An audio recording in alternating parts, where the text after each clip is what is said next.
क्या हमने कभी सोचा है कि जब हम बच्चों को डांटते हैं या मारते हैं तो इस वक्त वाकई बच्चा कुछ ना कुछ सीख रहा होता है या उसका दिमाग हमारी बात सुनने ही के काबिल नहीं रहता?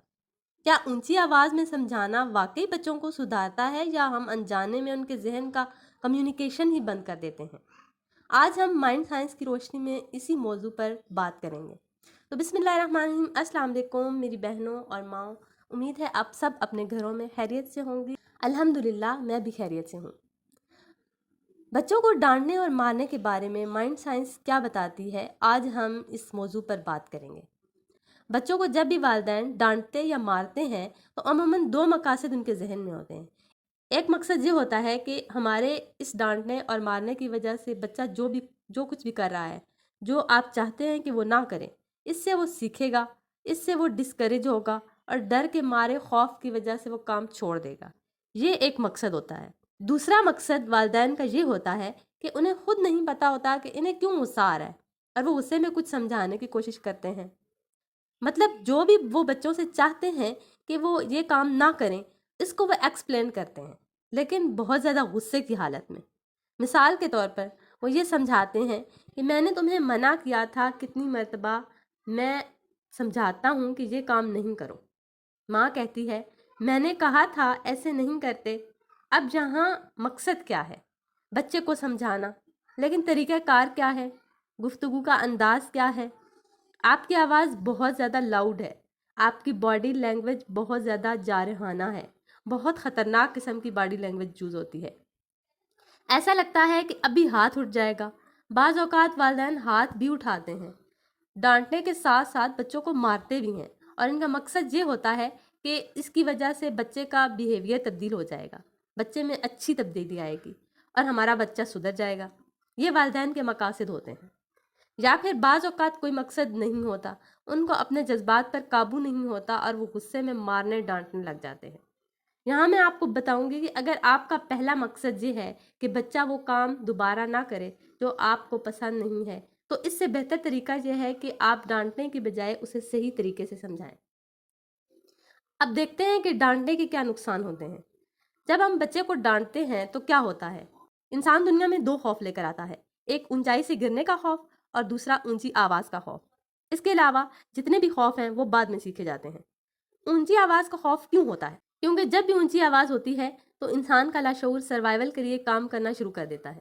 जब भी ऊंची आवाज़ होती है तो हमारे पांचों हवास फ्रीज हो जाते हैं, यानी हमारा दुनिया से कम्युनिकेशन कुछ देर के लिए रुक जाता है।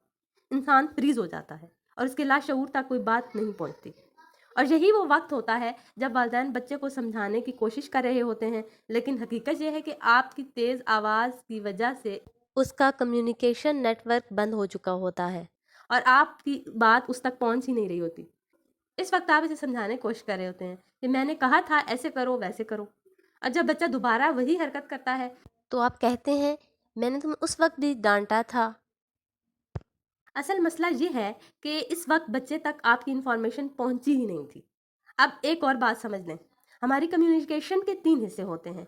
55% बॉडी लैंग्वेज, 7% अल्फाज और 38% हमारी आवाज़ और लहजा। अब जब आवाज़ की पिच हाई होती है तो इसका असर मुख्तलिफ होता है।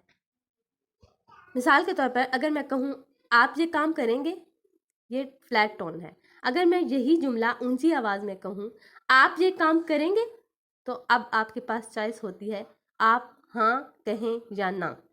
लेकिन अगर मैं यही जुमला नीची आवाज़ में कहूँ आप ये काम करेंगे, तो ये हुक्म बन जाता है। वालिदैन यहाँ गलती करते हैं। उन्हें लगता है जब वो ऊंची आवाज़ में बोलेंगे तो उनकी बात जो है वो ज़्यादा असर करेगी, जबकि हकीकत इसके बरक्स है। इंसान का लाशऊर धीमी और नीची आवाज़ को ज़्यादा मौसर समझता है और इसे हुक्म के तौर पर लेता है। इसलिए अगर आप वाकई चाहते हैं कि बच्चे का कोई गलत बिहेवियर ख़त्म हो जाए तो तरीका ये है कि इसी वक्त सीखने के बजाय इसको नज़रअंदाज कर दें। अपनी नाराज़गी का इजहार करें ताकि बच्चे को पता चल जाए कि आपको ये बात बुरी लगी है।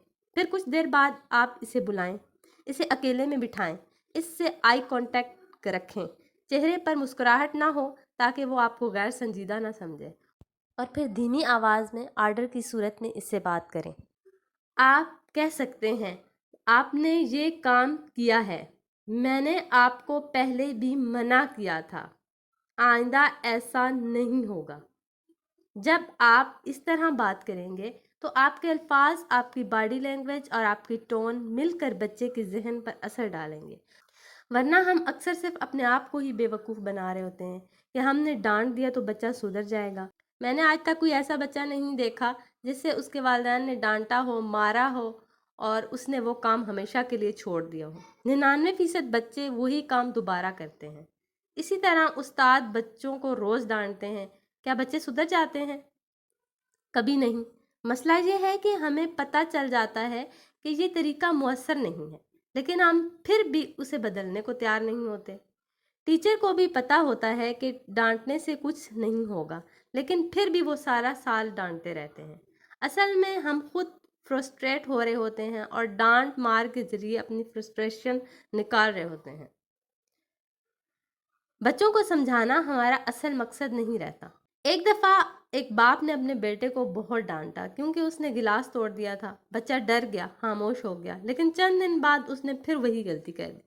تب باپ کو احساس ہوا کہ ڈانٹ سے بچے کے دل میں خوف تو آ سکتا ہے، سمجھ نہیں آ سکتی۔ اس دن اس نے بیٹے کو بٹھایا، پیار سے بات کی اور سمجھایا کہ احتیاط کیوں ضروری ہے۔ اس کے بعد بچے نے نہ صرف وہ غلطی چھوڑ دی بلکہ ہر کام ذمہ داری سے کرنے لگا۔ اس لیے یاد رکھیے، بچے ڈانٹ سے نہیں سمجھانے سے سیکھتے ہیں۔ آخر میں دل سے شکریہ ادا کرنا چاہتی ہوں ان تمام لوگوں کا جنہوں نے میری ویڈیو دیکھی، کمنٹس کیے اور میرے چینل کو سبسکرائب کیا۔ آپ لوگوں کی محبت اور حوصلہ افزائی میرے لیے بہت قیمتی ہے۔ اگر آپ کو میری یہ ویڈیو پسند آئی تو پلیز ویڈیو کو لائک کریں، اپنے دوستوں اور فیملی کے ساتھ شیئر کریں اور چینل کو سبسکرائب کرنا مت بھولیں۔ اور میں دعا کرتی ہوں کہ اللہ تعالی ہم سب کے بچوں کو صحت، خوشی، اچھی تربیت اور روشن مستقبل عطا فرمائے۔ انشاءاللہ اگلی ویڈیو میں پھر ملاقات ہوگی۔ تب تک کے لیے اللہ حافظ۔